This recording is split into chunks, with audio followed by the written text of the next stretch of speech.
Good evening. Welcome to the Tuesday, January 20th, 2026 school committee meeting here at the new middle school. These meetings are audio and video recorded. Call this meeting to order. We'll start with introductions. To my left. Student Representative Cameron Tymes. Robert Bolden. Larry Bushman. Mike Woodlock, Assistant Superintendent. Hi, Mike Flanagan, Superintendent. Becky Stanton. Danielle Athanas. Stacy Guido. Anthony Tenorella. Joe Messina, Business Administrator. Dan Hogan, Assistant Business Administrator. Please rise to the Pledge of Allegiance. Pledge allegiance to the flag of the United States of America and to the republic for which it stands, one nation, under God, indivisible, with liberty and justice for all.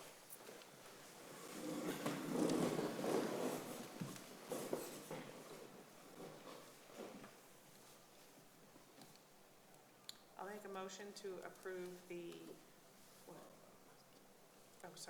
I'll make a motion to take 9A out of order.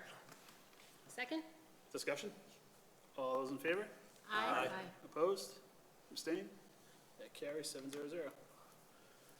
So, Mr. Chair, as you know, we received the news we were all dreading last December, on December 9th, 2025, that Mr. Messina was announced his retirement after 25 years of diligent public service, of which he's not completely done yet. And we're going to squeeze every ounce out of it we possibly can. But at that time, in our December meeting, the school committee agreed to form a hiring subcommittee made up of 3 members, yourself, Vice Chair Stanton, and Member Guido, to work with myself and interview potential internal candidates for the position. As we know, everyone here knows, we have an assistant business manager in the district as well at this time. So we asked Mr. Hogan if he'd be interested in the position and interviewing with the committee. He provided us a packet late December, and then on January 6th, we had a formal interview of Mr. Hogan, with Mr. Hogan, in the superintendent's conference room. And I think at that time, after an hour of grilling him and putting him through different situations and scenarios and really understanding who Dan is and the potential he has and what he could bring to this district, I think we all felt extremely confident and comfortable with moving forward with Dan Hogan as our next business administrator. So at that time, I was directed by the chair to offer Dan, gauge his interest, at which he hesitated all of about 10 minutes, came back in and said, yes, I want the position, and accepted the position. So Dan's here tonight to kind of formally introduce himself to the committee, so you can all get to know him, or everyone can get to know him a little bit more, and tell us a little bit about his background. Well, thank you very much, Dr. Flanagan, for the words. I appreciate it. So good evening, members of the school committee. You've met me before, but I'm Dan Hogan. I really appreciate your vote of support with this position. It's really been a great path for me, beginning over 10 years ago as a summer custodian. I put a lot of work in myself, getting my bachelor's degree from University of Massachusetts Lowell, and then I took my first professional job working at Town Hall, where I worked as a year in the Treasurer Collector's Office, where I began working with Mr. Messina, and I started to pick up on a lot of the work that he was doing, and I really started to gravitate towards that, which is when I came over about 4.5 years ago and became the Assistant Business Administrator. And I've really enjoyed this path in working with Dr. Flanagan and his leadership, and certainly Mr. Messina, and all the knowledge that he has to share of working in this profession. And I think this has really been the culmination of a lot of hard work and a lot of great relationships I've developed in the district. And I'm really excited to carry forward everything Mr. Messina has done over the past 25 years and supporting of the school district and the school committee. Excellent. Thanks, Dan. Thank you. I would like to seek a motion to support the school committee hiring subcommittee's choice of Mr. Hogan. I'll make that motion. Second? Discussion? All those in favor? I'd like to just add, Dan, I'd like to, just speak to how well Dan interviewed. He was very prepared. There wasn't a single question that Dan wasn't ready to answer, but they were thoughtful answers. And this was a great interview. You certainly sold me, not just on the past experience that we've had with you, but on that discussion. And I want to thank you for putting your best foot forward in that interview and for taking the time to meet with us. Absolutely, thank you very much. All those in favor? Aye. Opposed? Abstained? That carries 700. Congratulations, Dan. Thank you, sir. So, Mr. Chair, moving forward, Dan will be at every single meeting going forward from this point on. Congratulations. Looking forward to it. Okay. I will seek a motion to approve the 12/9/2025 superintendent's evaluation, 12/9/2025 school committee, 12/9/2025 executive session, 1/7/2026 budget subcommittee, and 1/13/2026 budget subcommittee meeting minutes, executive session minutes not to be released at this time. I'll make that motion. Second? All those in favor? No, hold, Aye. Aye. discussion, please, before you go and do that. Do you think maybe we should separate out the subcommittee meetings from the regular meetings? Sure. Just because we shouldn't be voting on the ones that we weren't there. We'll do them in order. Superintendent's evaluation subcommittee, I'll seek a motion. I'll make that motion. Second? Discussion? All those in favor? Aye. Opposed? Abstain. Abstained? Rob, one? Yep. 601. Seek a motion for the 12/9 school committee So minutes. moved. Second? Discussion? All those in favor? Aye. Opposed?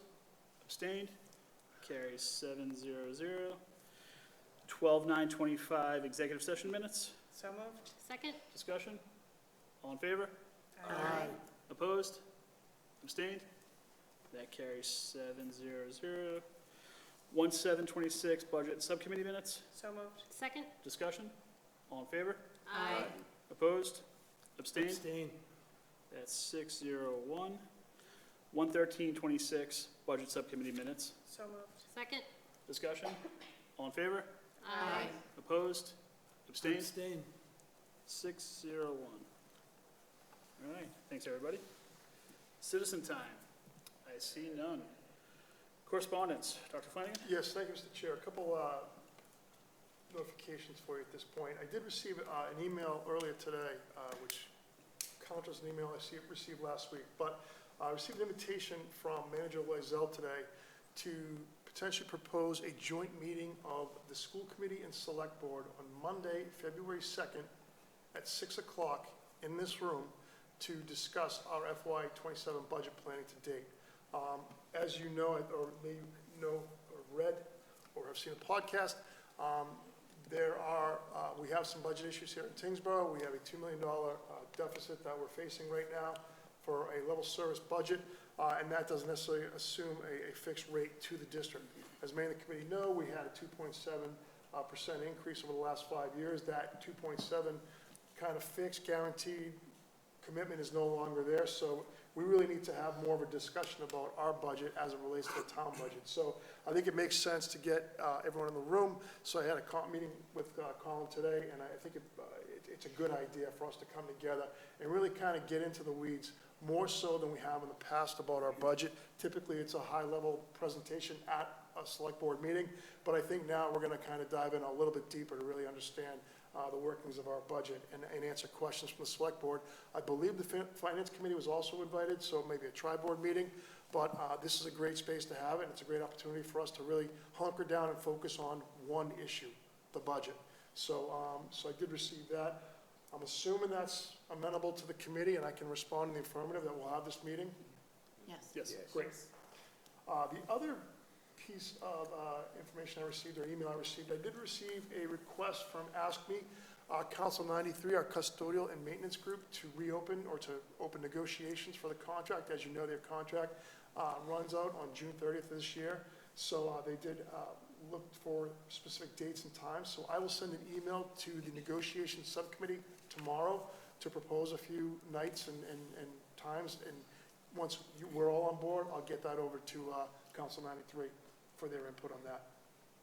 And the last piece of correspondence I received through committee member Bushman. It's really from a FinCom member in town, from the MTA, really talking about the fiscal crisis that everyone's facing in municipalities throughout the Commonwealth. And I think the MTA is looking for board support, whether it's a select board or a school committee or a FinCom to really sign on just to support the letter. We had a preliminary conversation about this. The letter is in the drive for your review. Bert, anything you want to add to that? I think last year they had something like 1,000 signatures, and they're trying for about 2,000 this year. So if the board supports this, I would be happy to put everyone's signature, into the letter for that. I know for any questions that people would have, particularly, I know the state still was facing federal budget crunch. They had millions that they put into the insurance fund. But to be honest, I think if we don't do it, it shows complacency on our part, and they would kick the can down the road for another 5 to 10 years on a funding study. So I would ask people for their support. Absolutely. Does it require an official vote? Procedurally, I don't know that we need an official vote on this unless you want to. I guess if everyone is amenable, I'd be happy to add all our signatures to it. You can add mine, Bert. Yes. Yep, you Yes. can have mine. Agreed. Okay. Okay, and if any administration wants to, I'll add. Okay, yeah, certainly. Welcome to Okay. put mine on. Absolutely. All right. Thank you. Great. Thank you. Easy Thanks, enough. Bert. All right. Personnel, Dr. Flanagan. Yes, thank you, Mr. Chair. We have 3 notifications of intent to retire. Ally Bogan, THS science teacher, after 26 years. I think she's done in 2 weeks, too, right? About 2 weeks she's done. So thank you to Ms. Bogan, who's been a great friend and colleague and an outstanding teacher. Did a great job for us. Ken Carney announced his retirement after 22 years from high school. I had the opportunity to work closely with Ken and coach with Ken over the years. Another great individual, great person, a great leader for our students here in Tyngsborough. Lynn Fitzgerald, 20-plus years, another high school person that I also had a lot of personal relationship with, and did a great job for us, and we wish Lynn the very best. So congratulations to those 3 announcing their retirement. And we do have one new hire, Fitzgerald Kangar, who will now be working as a paraprofessional here at the middle school. Excellent. Share the success. Kim. Good evening, everyone. I'm glad to be back, first of all. We got a lengthy one today. This month, elementary school teachers are administering mid-year assessments, including DIBELS, growth measures, and access testing, which provide valuable data to monitor student progress and inform instruction. In addition, our school will participate in the Great Kindness Challenge during the week of January 26th, a global initiative focused on fostering inclusion, empathy, teamwork, and respect. Activities will include student-led kindness initiatives, special guests on Tiger Talk Morning News, and recess kindness stations supported by parent volunteers. The middle school basketball season is underway, with both the boys and girls teams off to a strong start. Also, several of our 8th grade girls are playing for the JV team this year. The ski club has officially begun its season. While the first 2 weeks offered ideal conditions, the students are successfully braving the colder temperatures on the mountain today. Both the Dungeons & Dragons and Robotics Club are in full swing. Mr. Tate is our dungeon master, while Mr. Belrose is leading the robotics team. This week, all students are participating in the mid-year IXL Math and ELA benchmarks. These assessments are vital for measuring student growth and identifying progress made since the start of the academic year. Furthermore, 6th and 7th grade students begin their unified arts rotations today. Theater is busy rehearsing for their upcoming performance of The Addams Family. Performances will be taking place February 6th through 8th. 70 students from THS participated in the Mass DECA District 5 competition at UMass Lowell. Congratulations to all that are moving on to states. Progress reports will be available on Friday the 23rd, and THS will be hosting parent-teacher conferences on Thursday the 29th from 6:30 to 8. Seniors have begun to receive college acceptances, which you can view at the acceptance board in the high school lobby. And lastly, congratulations to the January students of the month, Kylie Hogan, Kweku Ofushuini, Themistocles Pelakudis, and Mia Popolo. Thank you. Good job, Kim. Welcome back. Goodness. Subcommittee updates. Is this when these subcommittees are meeting? Those are holding dates for meeting upcoming, yes, yep. Okay, so policy subcommittee will meet on March 10th, Correct, and the superintendent evaluation subcommittee will meet on March 24th. correct. Unfinished business, MSBA update. So, Mr. Chair, we'll jump into the slideshow here. Flex Performance Space, a ton of work was done in this room this past weekend. to address some of the flooring issues and some of the sound. And we just had to figure out some of the equipment storage over there as well, but the work is ongoing there. In the spring, we will have, final touches on the softball field, landscaping crew come back, Roy's will come back and do some groundwork around the area. But I think the two big pieces on here are the punch list update and the change order update. The punch list right now, I showed it to you, I think a few meetings ago, and it started at 2,900 open items, and we're down to about 25 or 30.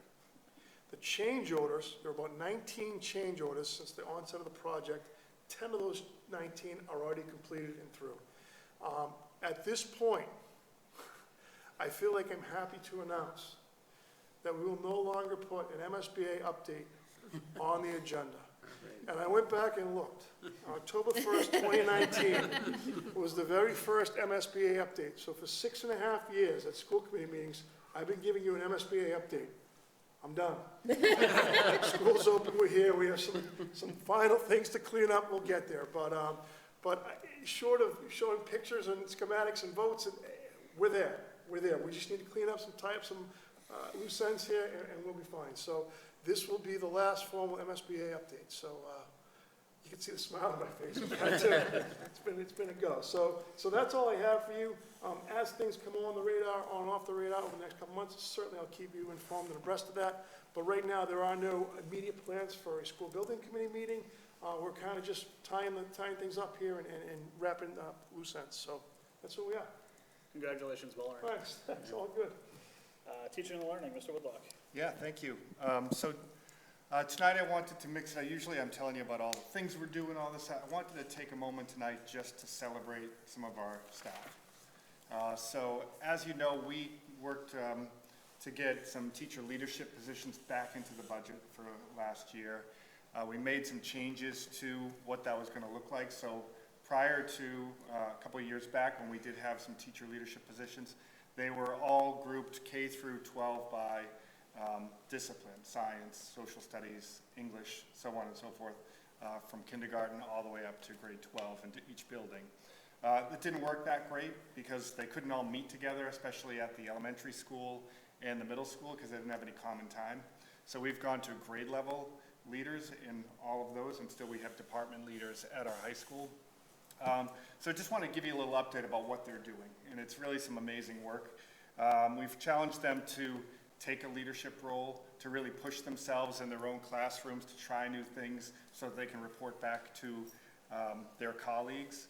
They have, not only do they attend grade level PLCs and whatnot at the elementary school and grade level meetings at the middle school, department meetings at the high school, they work individually with the administrators to gather information, the things that are going on in the building so that they can share with their peers, share information from their grade levels to the administrators. And about once a month, I meet with them, including the administrators, including some of our other district leadership positions like our ML lead. Our coaches also attend those. So in just the most recent one, I had asked them and challenged them, when you come back for the next meeting, take some of the things that we've talked about, a lot of the inclusive practices and the UDL. I challenge you to try something new, something you haven't done before, and when we come back at the next meeting, report out on what you did, share your resources, share your hard work, and the results, what happened. And literally, I'm just blown away by what they've done and what they've taken risks. They're brave, they're challenging themselves, and then they're sharing these things out with their colleagues so that their colleagues will feel more comfortable to do some of these things as well. And there's some really great things. So I wanted to highlight some of our people. And so at the elementary school, I have Erica Cooper on there for the elementary school, but she also, as you know, works at the middle school as our math coach. Kate Walsh, who's our MLL coordinator, working with all of our multilingual students. And then from K through 6, Kat Cooney, Ellie Bishop, Andrea Nogler, I spelled her name wrong, sorry, Sherry Belzotti, Rachel Collins, and Bridget Rochelow. And the administration is also a part of these meetings. So just to highlight a couple things, something that I work with other districts around the state and country sometimes too is at the elementary school, giving students the opportunity to take more of a lead in class and not always be the ones that sit and get the information, but be more student-led. And I'm always hearing how, you know, at the earlier grades, they can't do that. They're not ready to do that. Well, I'm telling you they can. And I know that they can because Kat Cooney's doing it in our kindergarten classrooms. And so are some of the other teachers in our kindergarten, first grade, second grade classes. So just sharing a couple of things here. That's an example of a resource that Kat shared with her colleagues. It's a writing center for kindergarten teachers where they have some choices. They make some decisions about what they're going to be doing as part of this learning. Really clear, firm goals, but there's some options within there so the kids learn. Sometimes they make poor decisions for themselves, and then there's some reflection there so that they can become more independent and autonomous workers and develop that executive functioning that they really need. Andrea Nogler had a great thing that she did. It was a virtual library where the students created nonfiction books, and they created a virtual library so all the students could go in and read each other's books, and they had to peer review at least one other one. But a lot of them, from what my understanding, like wanted to peer review all of them. So it's really cool for them to have their work there virtually so everyone could see it. One thing, and I highlighted Rachel Collins here, but this is what a lot of teachers have started doing, is asking students to determine what they need at that moment. So when they do an assignment, and this is an example of an objective, I can review my division skills, so it's a math assignment, but they were tasked with choosing, where are you right now? Do you need a mild, medium, or a hot? Meaning like that's kind of levels of challenge, right? So if the student knows like I'm not really there yet, they choose the mild and see where they're at. And then students who feel like they're really ready to go can really challenge themselves. Do they always pick the right one? No, but that's part of the experience, right? So we've seen a bunch of that. A few more examples from the elementary school, because I spent a lot of time with them last week when I was preparing this. But Allie Bishop did a station rotation with students. Again, I mean, you may not be familiar with all these terms, but students are working independently in groups when the teacher or a paraprofessional or a special educator isn't right with them all the time. So they're learning to work independently in very early grades, and I think that's really great. We had Sherry Belzotti in third grade actually took all of the comments that are on the report cards that evaluate student on all of their skills and the things that they're learning to do, and she had them self-evaluate themselves and ask them like, where do you think you should be here? And then she had conferences with each of them. So not only just getting, and this is something I've never heard of before, but typically a teacher would just go in and they'd rate them and so the parents can see it. They're having conversations about these skills that are important for their learning with kids. And the kids are thinking about it. They're evaluating themselves. They're having a conversation about it. And she's like, some of them actually convinced me I was wrong. And so we went with that. They were able to show me. So I just think that's a really powerful thing for our students. And just another quick opportunity out there. I know that Bridget Rocheleau actually really went out on a limb, tried something that's kind of really difficult if you've never done it before, which is a playlist model, which is really a lot of self-paced learning in 5th grade. And that takes a lot of practice to do, and she worked closely with Katie Leahy and developed this, and she invited a colleague to come in and look and get feedback from that, and that's brave. That's when you know you have teachers that are really comfortable with each other, asking people to come in and give them feedback, trying new things. That's what will make us go from really good to grade school to the best. And it all starts with our teachers. Obviously, it's the biggest indicator. And I don't want to leave our Norris Road folks out. I just put a few on here, but these are our Norris Road leaders at the middle school. We have Sarah Petrosky-Lewis in 6th grade, April Oringus in 7th, and Caitlin Tevepaw in 8th. And leading our ELA, Kevin Redmond. Katie Leahy's on there, but she works in both, as you know. Katie Rich is our math department chair, and Ashley Makovich working with social studies. Carolyn Bernier is an at-large teacher leader, so she's a Spanish teacher at the middle school, but anyone that doesn't have a direct person on this, she kind of works with all of them. So all of our UA teachers and foreign language teachers, just so they have a voice too, because anything that they share with the teacher leaders at the grade level or Carolyn, it's her responsibility to share with me and the building administrators and then carry information back to them. But just a couple things right here I just want to share because it's quite beautiful, and I think Ashley Makovich said she stole it from Dave Messina across the hall from her, who was our technology and computer teacher. But just this is what she puts up every day. So it has a really clear objective agenda, what the resources are, a QR code there for an exit ticket. It's just a really great and organized way to kind of start the day. And one thing we've really focused on the last couple of years is having really clear and measurable objectives so that there's a lot of clarity. Because we know that the studies and the evidence shows that when teachers are really clear with students, students perform better. So that was really strong. And a couple of examples from our math group, and a lot of times I hear from math teachers when I work with them here and in other places, like, we can only do things one way in math. You have to have a formula and you have it on paper and that you solve it. Or you could do it on a computer, but that's it. That's not it, because we have teachers in our district creating choice boards in every level at the elementary school, middle, and high school, giving our math students some different options rather than the very typical math lesson, which isn't bad necessarily, but everything gets stale if we only do one thing. So I didn't include everything from everyone here, but I just wanted to publicly say, this is money well spent.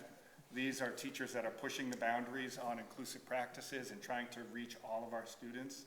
And I couldn't be happier with how it's going so far in the leadership role that they've embraced. So thank you to our teacher leaders. Does anyone have questions? No question, but a comment. There's obviously a lot of great work going on. I like, this is a break from your typical, not that your typical stuff is bad. No, but understood. It's nice to see what's actually going on in the classrooms. A lot of good evidence here. I like, we have different learners, right? So giving them options is really gonna help them. So I think this is great stuff. And it feels like it's very empowering to the kids. It's not just, to your point about the math, here's how we do the thing. It's, how do you feel the thing? And what do you think? And that's what it's gonna be like in performance reviews and everything else as they get older in the real world with their bosses and whatnot. So it's almost like pre-life training. It's really cool. Just speaking firsthand, or one of my students has come home and shared some of the stuff that Mrs. Bishop is doing. And Mrs. Bishop isn't even his teacher. And so I'm seeing the excitement from it, and now trying to get us to do some of the work that Mrs. Bishop is doing with them at home. That's excitement when they want to come home and do those things at home. So I'm really happy to see that excitement in the school. I just want to say, I think it's a great and creative way to reach all of our different learners and all their different needs without pointing out that someone is learning differently. It's just available for everybody, and everybody's getting a chance to use it. And maybe one day they try it one way, and another day they try it another way, and they find out what works best for them as learners. And I think giving them the ownership, the students the ownership, they just buy in more to their learning, especially with the older kids. If you give them more of a choice, especially with more of a novel, a book club type strategy, if they've picked the book and it looked interesting to them, there's more of a chance they're going to read it and they're going to buy into the work they have to do for it. So I think that's great. And I also just wanted to mention, from the teacher perspective, you have your teaching plans that you have set, and you bring them out and you use them. To totally change up the way that you're teaching something, you've had to put a lot of work into planning a totally different way that you're going to take this unit or theme or lesson on, and that just goes to show how much time and effort our teachers are putting in, not during the school day while they're teaching your students, but after hours to make this happen. So it's extremely impressive. And I'm proud of them. We should be proud of them. They should be proud of themselves. So I think it's wonderful. I'm glad that you shared this with us tonight, that you shared us the positives that are happening, because it's important that we point those out as well. Yeah, I would imagine it's evident, the excitement that I have for this. This is something I've been working and hoping to get to for 3 years. And to see this level of commitment and movement in this direction to serve our students, all of our students, I'm very grateful for all these efforts. Thank you. FY27 budget development, Mr. Messina. Thank you, Mr. Chair. So your Budget Subcommittee met 2 evenings, both January 7th and January 13th, to develop the preliminary expense lines of the FY27 budget. And as always, your budget pretty much starts with staff and salaries. So you'll see on the top that we budgeted 236.1 staff members last budget season. And this year, we're currently at 234.1. It's actually a difference of 2 staff people, and that is a result of, we had an LPN position that supported the nursing department in the budget that we could not get a candidate to hire, so we're not bringing that forward into the current budget. And based upon Dan's appointment and my retirement, we changed the business office model to a 1-person model in the budget with myself in a consulting role. So we're down 2 staff, and the budget has increased approximately $500,000, ironically 2.5% from last year. And then we moved on to our next big 3 in our meetings, and that is the tuitions for out-of-district students, transportation, and utilities. And you'll see the current out-of-district tuition roster produces a budget request of $3.3 million, or roughly $444,000 higher than last year, or 15%. That's based upon a roster that Mrs. Lewinczek and myself have worked on at this moment in time. And again, always subject to change. That tuition number also includes programming for students that might be graduating from Tyngsborough High School, but based upon their needs, require 18 to 22 programming, which, as you know, school committee is responsible for educational program from ages 3 to age 22. Transportation, we basically took our current model for regular ed and specialized transportation. Both of those figures combined are raised roughly $154,000, or 7.4% of last year's budget figure. And then finally, we took a very large swing at our utility budget. Very big challenge is knowing what this middle school is going to do in terms of utilities. We don't have historical data for a year for this building. So based upon the minimal amount of data that we have, again, with the hope that the solar panels will be up and running, may see a lot of solar panels on the campus right now, so the project is well on its way of getting up onto this roof. But even with those solar panels, we're projecting utilities to be roughly $200,000 higher, or 35% increase from last year. So your big 4 rocks that we always talk about are roughly $27 million of your budget currently, and we're at 25.7 last year. So a change of $1.3 million, or 5%. So after that, we looked at pretty much all of the other expenses that aren't part of those 4 items, and very little movement in all of these. The budget centers are primarily your supplies, such things as athletics officials, building maintenance, technology costs, and for district-wide, we have some other supply lines on there as well, all pretty much being level funded or going down slightly, and then some expenses that aren't categorized into a budget center. Again, very similar to last year, along with the pensions and chargebacks. Pretty much bring the total other expenses, actually bring the budget down slightly.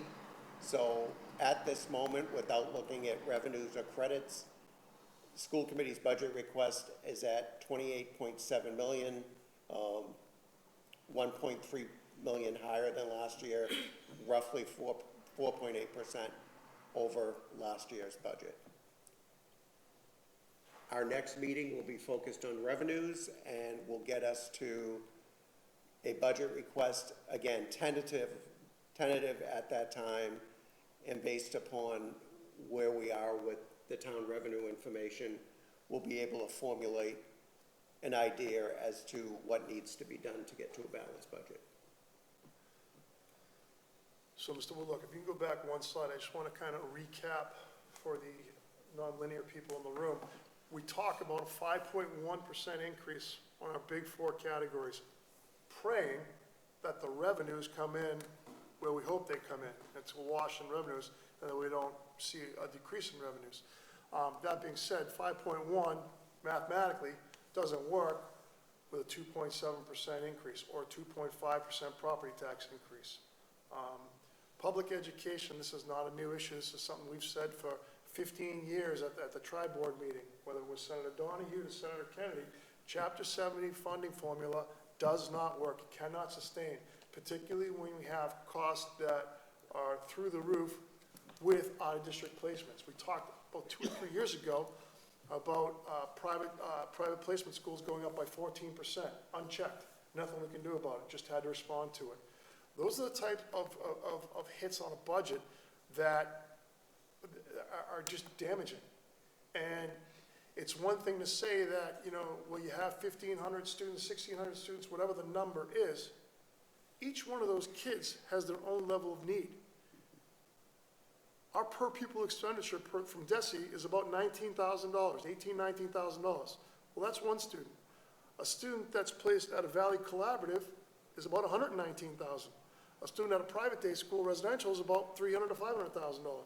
So the numbers of students, though it's gone down until this year, doesn't equate to the dollars because it's about the level of need in kids. And I think one of the things we saw at this committee a few weeks ago when Mrs. Lewenzik and our special ed teachers were here were not the number, just the number of special ed kids, identified students that went up, but the level of need. And I think that's where it comes in. So these are all conversations that we need to educate people around. It's the level of need and it's the costs that are out of our control that we really have to have a lot of dialogue about at this point going forward. 2.7%, as I said in the past, has, you know, for the past 5 years, we've reduced positions in this district. We talk about our enrollment going down. Our enrollment is no longer going down. This year, we are seeing a 1.6% increase in enrollment, or 26 students. This is year one of a 5-year trend based on a longitudinal study done by the UMass Donahoe School looking at this for the MSBA project when we built this school. They did a longitudinal analysis. So this is year one of a 5-year rise, projected rise in increase in enrollment. So the narrative of enrollments going down isn't true anymore. Enrollment's going up. Costs are going up. The formula is broken. That being said, we will work with the town and we will come to a resolution and we will figure out what we need to do. But I think we just need to have dialogue about this, make sure we're all educated about the impact that this could have as it goes down the pike. Again, too soon to have these conversations right now because we don't know where the revenues are going to be. So let's see where the revenues come in, dial that in a little bit. We'll have that joint meeting with the select board, get everyone on the same page, and then we'll make some important decisions going forward. But I just wanted to kind of bring it all back. Thank you. Yeah. Finance, we'll stay with you, Mr. Messina. Thank you, Mr. Chair. For signing of bills, we had 10 bill warrants presented to the committee tonight. I do have them all back approved. In your drive, as always, is the list of warrant numbers, accounts, and amounts. Also, Mr. Bushman, as one of your single signers, came in, actually January 5th, I believe you came in, Bert, signed 12 bill warrants on behalf of the committee. Again, that list of numbers, accounts, and amounts are in your drive. For signing of payroll, we had 4 payrolls since we last reviewed. Payrolls of December 1st, December 15th, December 29th, as well as January 12th.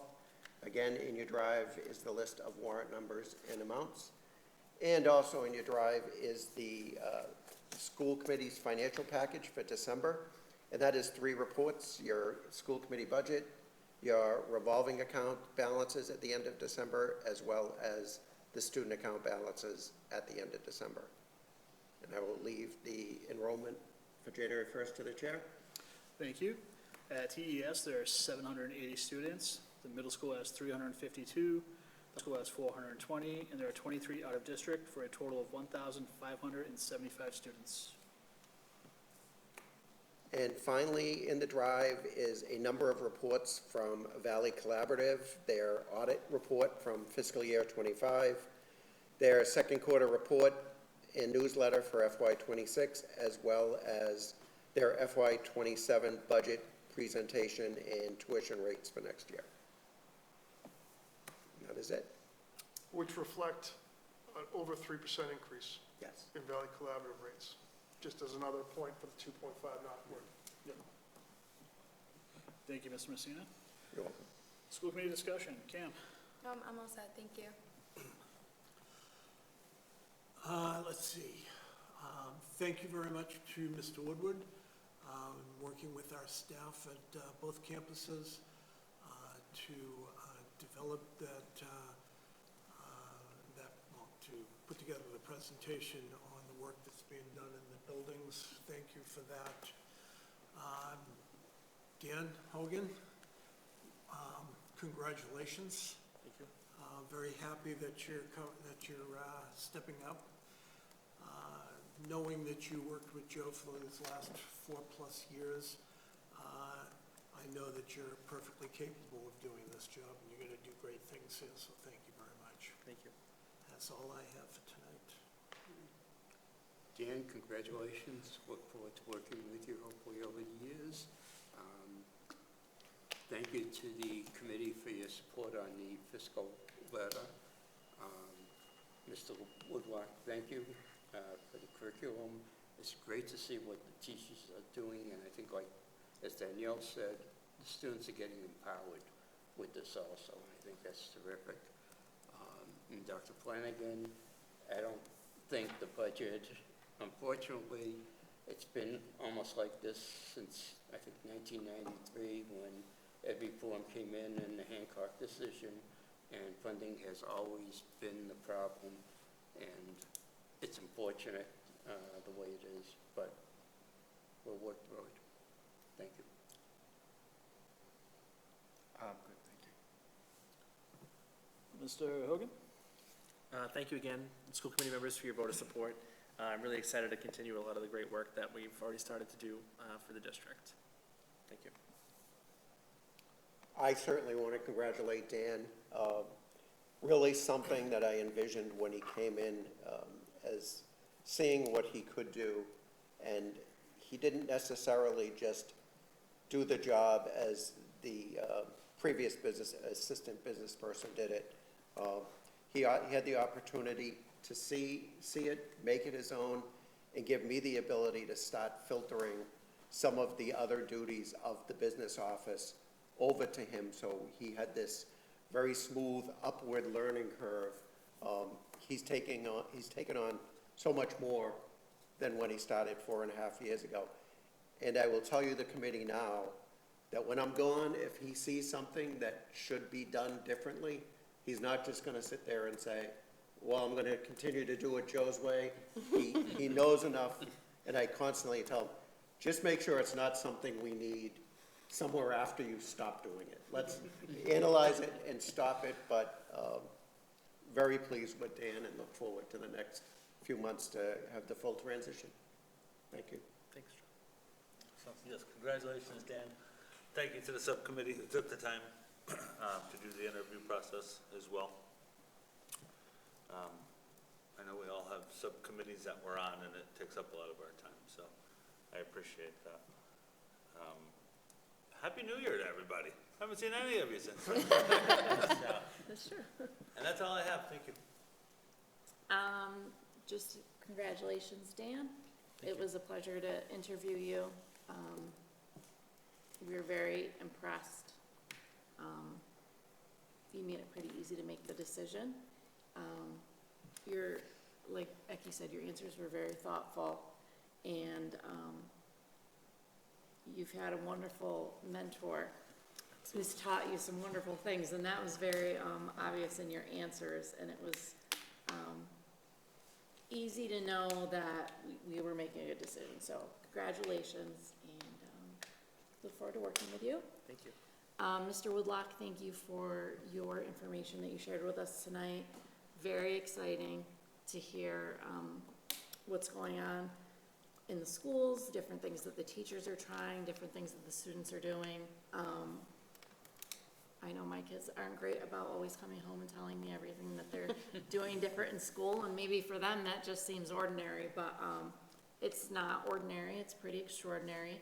So I'm glad that you shared it with us. It takes a lot of hard work on the part of the teachers to implement changes like that, and it's good to hear that the students are getting more involved in their own learning, and that they're enjoying it too. So that's all. Thank you very much. In light of the last official MSBA update, I just want to thank and congratulate everybody on the committee for everything that they did, and especially to Dr. Flanagan for all the work that you've done over the last 6 years, 6.5 years, or however long it's been, to make sure that just the students and the community have this absolutely incredible space to learn and live and do all sorts of cool stuff. Thank you again to Mr. Woodlock and all of the curriculum and instruction team and district teachers for everything that's going on in the district. I think because we're a small town, sometimes we might fly under the radar, but this is, I'm constantly impressed with the teaching and learning in this district, so thank you for that. And just a heads up, the tickets for the Addams Family go on sale to the general public tomorrow, according to Mrs. Leahy's last email with a ticket link, so anybody that's interested in going to that, keep your eyes open. I know the kids have been working really, really hard and are very excited, so that's all I got. If I could jump in on that too, I forgot to mention that I wanted to thank Dr. Flanagan. As the co-chair of the building committee, and Rebecca and Bert as committee members know the time that Dr. Flanagan and his staff spent on putting together these presentations, the meetings, 6.5 years, just incredible. Thank you for everything you did and your staff did to make this building possible. It's beautiful, and the taxpayers of Tyngsborough should be happy with the outcome. So, thank you. Just to add on to that, thank you, Dr. Flanagan, for all you've done on the middle school building project, but thank you to our community. This building was very needed. It's used by 352 middle school students every school day, and dozens and dozens of staff members every school day. It's used on the weekends, evenings, summer, by members of the community for different activities, basketball. I believe this is a polling station as well. See you February 3rd. Yeah. So it's more than just a middle school. It's a community center. It's a new hub for our community, and it was very much needed, impacting 352 students every single day of the school year. Also, congratulations to Dan. We're so happy you're joining us, Dan. I look forward to moving on to the tri-board meeting. I look forward to the tri-board meeting on February 2nd, where we can discuss that increased enrollment that we are seeing in our students. It is not going down, it is going up, as Dr. Flanagan said. And the increased costs that we're seeing year after year after year for our students. These are fixed costs. They're not costs that we really have any movement on. They are what they are. And also, I want to congratulate the DECA students who made it, moved on to the state tournament, and look forward to seeing the outcome of that sometime in March. So it kind of hit me. It's not, Joe, you talked about Dan being able to change some of the processes. Something just hit me now that I'm really going to miss. And it's not like you use, a quill and inkwell, but you do use the old school adding machine. And a kid who grew up with a father that's an accountant that lived on an adding machine, I went into Dan's office the other day and asked him to do something for me, and he pulled out his iPhone and did it on a calculator. I said, geez, I'm going to miss the click of that tape and all that, and non-looking. I'm going to miss that. So that just hit me right now. So You do not use a quill and inkwell, and he will go in a different direction, but congratulations, Dan. And if we could train you to use an adding machine, it would be soothing for me. A lot of budget work ahead, looking forward to Adam's family, a lot of great things happening in school. I think the coolest thing I heard, I think the coolest thing from the presentation tonight was the fact that teachers are inviting other teachers in. And if we can get to that point, and if we can pour gasoline on that, that's gonna be contagious. That's what you want. That speaks to the climbing culture of the school. That talks about the teachers being empowered. And our teachers are working hard, they're doing a great job, they're killing it. So when they're opening their doors for other people, because there's an adage, right? Teachers are territorial, they don't want to share that. But when you open it up, good things are going to happen. So excited about that. So thank you to the staff for doing that. Thanks for your leadership on that. That's all I have. Okay. Congrats, Dan. Welcome aboard. Really looking forward to the next 25 years working with you. You're already making improvements. I've never heard Joe speak so much at school committee discussions. So you're already inspiring folks. 3 staff members with 20-plus years experience, each retiring. That's a lot of experience walking out the door, but well-earned retirements. Congratulations. Good luck. Mr. Woodlock, thank you for the teaching and learning. A few years ago, we made a decision to bring student groups in more often and kind of vary what those groups are. So we get to hear from the students directly, but you're kind of the voice of the teachers. So being able to hear that and see the work they're doing, I think that's good. It kind of brings everything that we do here, makes it real. Kind of just, it's what we're here for. So thank you for that. And then MSBA, job well done, Dr. Flanagan. I know there's a few things left, but it's been a long road, so probably gonna feel like you're on vacation after this. So that's it. We do not have a need for executive session, so I will seek a motion to adjourn. So moved. Second? Discussion? All those in favor? Aye. Opposed? Abstained? That carries 7-0. Have a good night.